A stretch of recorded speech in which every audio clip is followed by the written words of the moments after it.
JN news की Urdu news service में मैं सीनियर सहाफ़ी अमीर अहमद राजा आप सबका इस्तकबाल करता हूँ। मैं आज ऐसे मकाम पे खड़ा हूँ जहाँ ज़िंदगी आन के ठहर जाती है, ज़िंदगी का पहिया थम जाता है। उस जगह को कहते हैं कब्रिस्तान। जी हाँ, ये दिल्ली गेट कब्रिस्तान का वो हिस्सा है जहाँ मुलाजिम अपनी ज़िंदगी गुजार रहे हैं। इससे पहले मैं चाहता हूँ कि मैं अपने कैमरामैन से कहूँगा कि वो यहाँ दिखाए इनकी ज़िंदगी के हालात, किस तरह ये लोग अपनी ज़िंदगी टीन छप्परों में गुजर कर रहे हैं। ये देखिए, ये छोटे छोटे इनके टीन टप्पर हैं जिसमें ये और इनके परिवार यहाँ काम करने वाले मुलाजमीन रहते हैं। मेरे साथ इस वक्त दिल्ली गेट कब्रिस्तान के कुछ मुलाजमीन मौजूद हैं या उनके परिवार के हिस्से जो यहाँ अपनी ज़िंदगी गुजार रहे हैं। जैसा कि आपको मालूम है, इससे कबल भी मैंने कब्रिस्तान की कई वीडियो डाली हैं और सबसे पहले मैंने वीडियो दिखाई थी कि दिल्ली गेट कब्रिस्तान का जो रास्ता पीछे का है वहाँ किस तरह नाजायज़ तौर पे कब्ज़ा हो रहा है। लेकिन उसके बावजूद भी दिल्ली वक्फ बोर्ड के लोग यहाँ आए, देख के चले गए। अमली तौर पे इन्होंने कुछ नहीं कहा, ना कुछ करा, ना कोई कानूनी तैयारी करी इन्होंने।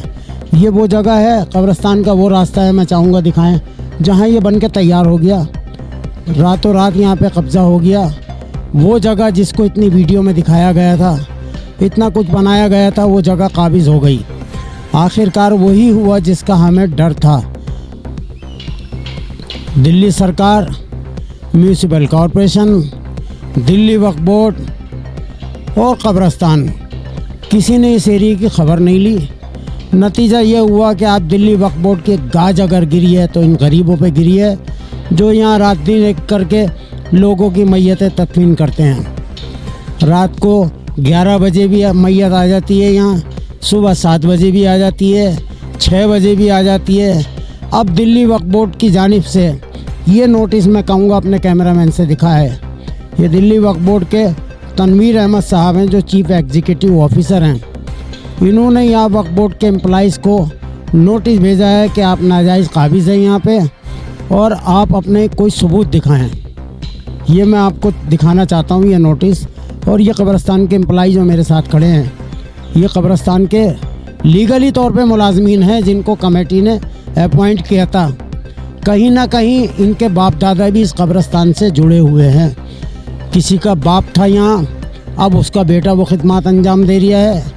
अब सवाल ये उठता है कि अगर इंक्रोचमेंट के नाम पे इनको परेशान किया जाएगा तो मुर्दों की तदफीन कौन करेगा यहाँ पे? क्या 11 बजे के बाद इनका आना मुमकिन होगा? अगर ये लोग किसी दूसरी जगह अपनी रिहाइश तब्दील कर देते हैं तो क्या ये मुमकिन होगा? जो दिल्ली वालों को अब सहूलत मिल रही है, 11 बजे तक आन के यहाँ तदफीन हो जाती है, रात में, दिन में, सुबह में, क्या इनके लिए मुमकिन होगा? क्या कब्रिस्तान 8 घंटे के लिए ही खुलेगा जो ड्यूटी होती है? इसका फ़ैसला दिल्ली वक्फ बोर्ड करे। दिल्ली वक्फ बोर्ड ने कभी इससे पहले इस कब्रिस्तान की कोई पुरसाने हल नहीं लिया। कब्रिस्तान 100 साल पुराना है और कब्रिस्तान की एक कमेटी थी जिसमें जामा मस्जिद के शाही इमाम साहब भी, उनकी अपील पे हुकूमत ने ये जगह अलाट करी थी। और जब से ही यहाँ एक निगरानी कमेटी चली आ रही है शुरू से ही, जो आज भी है। कब्रिस्तान कमेटी की ना तो कभी दिल्ली वक्फ बोर्ड ने पुरसाने हल लिया, ना दिल्ली सरकार ने, ना म्यूनिसिपल कॉरपोरेशन ने। किस तरह से गुजर बसर हुई, किस तरह यहाँ पे काम चला, कभी किसी ने इसको देखने की और जानने की कोशिश नहीं करी। मुलाजमीन जो हैं कब्रिस्तान के, जो एम्प्लॉई हैं, किस हाल में ज़िंदगी जी रहे हैं। इनके बच्चे कब्रों पे खेलते फिरते हैं, ना इनके लिए कोई पार्क है, ना कोई जगह है, ना कोई सहूलत इन्हें मुहैया हैं। कभी किसी ने इस तरफ ध्यान नहीं दिया। अब इंक्रोचमेंट के नाम पे दिल्ली वक्फ बोर्ड ने इनको नोटिस भेज के इनको परेशान कर दिया। ये नोटिस इनको मिले हैं, इसका कोई ताल्लुक़ नहीं है दिल्ली वक्फ बोर्ड से, ना कब्रिस्तान कमेटी का कोई ताल्लुक़ है। हाँ, इतना ज़रूर है कि ये साल के साल अपना कब्रिस्तान का ऑडिट ज़रूर कराते हैं दिल्ली वक्फ बोर्ड से। इससे ज़्यादा कब्रिस्तान का और दिल्ली वक्फ बोर्ड का कोई रोल नहीं दिया। आज जब दिल्ली हाई कोर्ट ने दिल्ली वक्फ बोर्ड पे नोटिस तलब करा, उनसे जवाब मांगा कि तुमने कब्रिस्तान के लिए क्या करा, इंक्रोचमेंट कैसे हुई, तो वक्फ बोर्ड ने अपना पीछा छुड़ाने के लिए इन मुलाजमीन को परेशान कर दिया। ये गरीब मुलाजमीन कहाँ से वकील करें, कहाँ से नोटिस का जवाब दें? एक एप्लीकेशन टाइप कराने में भी आजकल 100-200 रुपये, 500 रुपये लगते हैं। क्या करें ये लोग, इनका दिमाग परेशान है। आप बताइए शमीम साहब, क्या मसला है आपके साथ? नहीं, मसला ये है कि हम वैसे तो खैर यहाँ पे ये लगा लीजिए मेरे दादा काम करते थे, अब मेरे वालिद साहब भी काम करते हैं, मैं भी उनके साथ ही काम करता हूँ और आपने देखा होगा। लेकिन कुछ दिन से पहले ये नोटिस आया कि जी हमें आके वहाँ पर जवाब दो कि आप वहाँ पर मतलब कैसे डॉक्यूमेंट्स लेके, हाँ किस हैसियत से रह लो। और हम तो कम से कम 70 साल से हो गए तकरीबन हम कमेटी के अंटर में हैं। वक्फ बोर्ड का तो हमने कभी कोई जिक्र ही नहीं सुना, हमें तनख्वाह भी हमारी कमेटी देती है। अगर वक्फ बोर्ड को कोई कार्रवाई करनी भी है तो वो हमारी कमेटी पे करे, कमेटी से जवाब मांगे, क्योंकि हम कमेटी के मुलाजिम हैं, तनख्वाह कमेटी। तो सवाल तो ये पैदा होता है कि जब ये पूरा लैंड वहाँ से लेके यहाँ तक कम से कम 100-150 दुकानें बन गई, 2-2 मंजिला 3-3 मंजिला बन गई, जब वक्फ बोर्ड कहाँ से हो रहा था? वक्फ बोर्ड ने जब पुरसाने हाल क्यों नहीं लिया? वक्फ बोर्ड ने कभी आन के पूछा है किसके घर में चूल्हा जला, किसके घर में नहीं जला? बहुत कम उजरत पे ये लोग यहाँ काम करते हैं, कब्रिस्तान में अपनी खिदमत अंजाम दे रहे हैं। अगर इनको भी यहाँ से निकाल दिया जाएगा तो मैयतें कौन दफन करेगा, कौन तदफीन करेगा? वक्फ बोर्ड ने तो अपना हुक्म चला दिया। क्या वक्फ बोर्ड ने कभी आन के पुरसाने हाल लिया कब्रिस्तान का या इनका, कि क्या हो रही है, किस तरह गुजर बसर हो रही है? मैं पूछना चाहता हूँ दिल्ली वक्फ बोर्ड के चेयरमैन साहब से कि आप बहुत मोहतरम है, आदरणीय है मेरे लिए, लेकिन आप कम से कम ये तो सोचिए, इनको नोटिस भेज के परेशान करने से आपने इनकी परेशानी बढ़ा दी। और ये लोग कहाँ वकीलों के चक्कर में, अदालतों के चक्कर में और वक्फ बोर्ड के चक्करों में पड़ेंगे, यहाँ मैयतें तदफीन करें।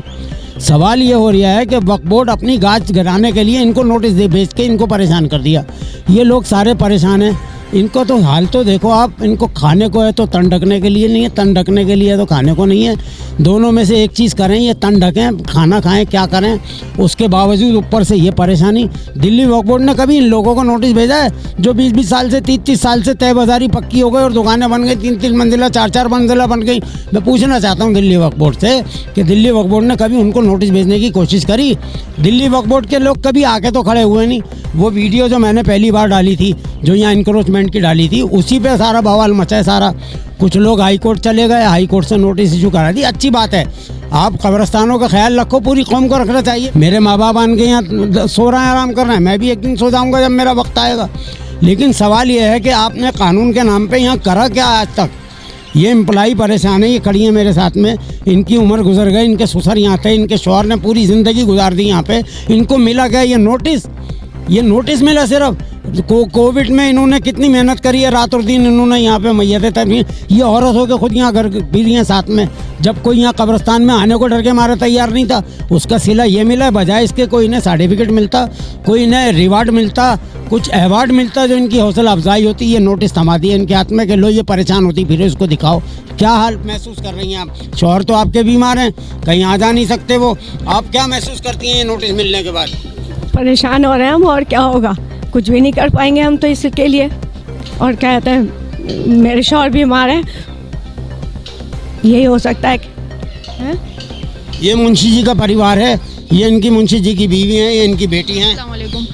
मेरा बस यही कहना है कि मुंशी जी या यहाँ के जितने भी लेबर हैं उनकी 24/7 आवर्स की ड्यूटी है। कोई ऐसा नहीं है कि 9 से 5 की ड्यूटी है ना, उस हिसाब से इनको इतनी तनख्वाह दी जाती है। उसके बाद अगर यहाँ पे झुग्गियों में ही रह रहे हैं, ये कोई इंक्रोचमेंट नहीं हुई है, पिछले 90 साल से यही घर है हमारा और इसी में ही रह रहे हैं हमारे दादा ने, उसके बाद हमारे फादर ने ये काम करा है स्टार्ट, लेकिन हम उसी घर में रह रहे हैं जितना हमारा पहले था और आज भी उतना ही है। ये एनक्रोचमेंट की बात कहाँ से आ गई और मुलाजिमों से क्यों पूछा जा रहा है, जबकि 24/7 की ड्यूटी देनी है तो इंसान यही तो रह के दे सकता है। आप बताइए हम कहाँ जाके रोज़ हर दिन तो नहीं वापस आ सकते, कहीं जाएँ चले जाएँ और उसके बाद फिर आके यहाँ पे ड्यूटी देंगे 24/7 की। कोई ऐसा नहीं, यहाँ पे बोर्ड लगा हुआ है कि ईशा के बाद कोई तदफीन नहीं होगी, लेकिन इस रूल को कोई फॉलो नहीं करता है। उसके बाद भी आती है, पूरी रात आती है, ये 3 बज रहे हो 4 बज रहे हो, यहाँ के मुलाजिमों को उठ के काम करना पड़ता है।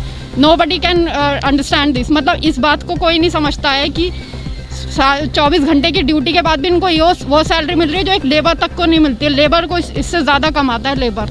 उसके बाद हमसे पूछा जा रहा है कि हम यहाँ पे क्यों रह रहे हैं। अरे आप वो भी तो देखिए कि 40 साल 50 साल से ये लोग जो सर्विस यहाँ पे दे रहे हैं उसके लिए भी तो कोई अवार्ड मिलना चाहिए। मैं इसमें एक ज़रा सी बात ये जोड़ना चाहता हूँ कि अगर दिल्ली वक्फ बोर्ड को नोटिस ही इशू करने थे तो सबसे पहले इस बात की तस्दीक करता कि कौन यहाँ अथराइज है और कौन अनअथराइज है। इसमें कोई शक नहीं है, अनअथराइज भी कुछ लोग हैं, ये मैं भी तस्लीम करता हूँ, आप भी तस्लीम करती हैं और कमेटी भी तस्लीम करती है। लेकिन बजाय इसके कि नोटिस उन लोगों को इशू किए जाते हैं जो नाजायज़ तरीके से रह रहे हैं या नाजायज़ तरीके से काबिज़ हैं, इन लोगों को परेशान कर रही है जो अपनी खिदमत यहाँ कब्रिस्तान में अंजाम दे रहे हैं। अभी घंटे की ड्यूटी दे रहे हैं, ये भी नहीं कि भाई 9 से 5 की ड्यूटी हो, ऐसा भी नहीं है। ये सवाल हमारी कमेटी से पूछते हैं, कमेटी जवाब देती है कि भाई यहाँ पे क्यों रह रहे हैं और किस तरह रह रहे हैं, किस उस तरह। ये हमसे डायरेक्टली, हमसे आज तक वक्फ बोर्ड का कोई कनेक्शन नहीं है, कोई हमें वक्फ बोर्ड की तरफ से कोई फैसिलिटी या कोई सैलरी नहीं मिलती है। अपॉइंट भी दिल्ली वक्फ बोर्ड ने नहीं करा, अपॉइंट कमेटी ने, कब्रिस्तान कमेटी ने करा है। मसला जो है अब कब्रिस्तान कमेटी और वक्फ बोर्ड के दरमियान था।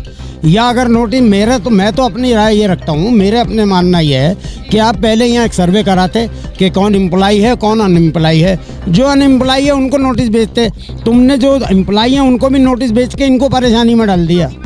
यहाँ पे किसी की सैलरी इतनी तो है नहीं कि हम एक वकील करें, अपना रिप्रेजेंटेटिव लेके जाएं। हमने कमेटी से बात करी, कमेटी ने ये कहा है कि हम देखेंगे इस मैटर को, लेकिन हम भी उसमें सुकून से तो नहीं बैठ सकते ना। टेंशन तो हमें हर वक्त है कि भाई हम काम भी कर रहे हैं, अपनी जान माल सब कुछ लगा रहे हैं यहाँ पे, उसके बाद भी हमें नोटिस क्यों दिया जा रहा है इस बात का।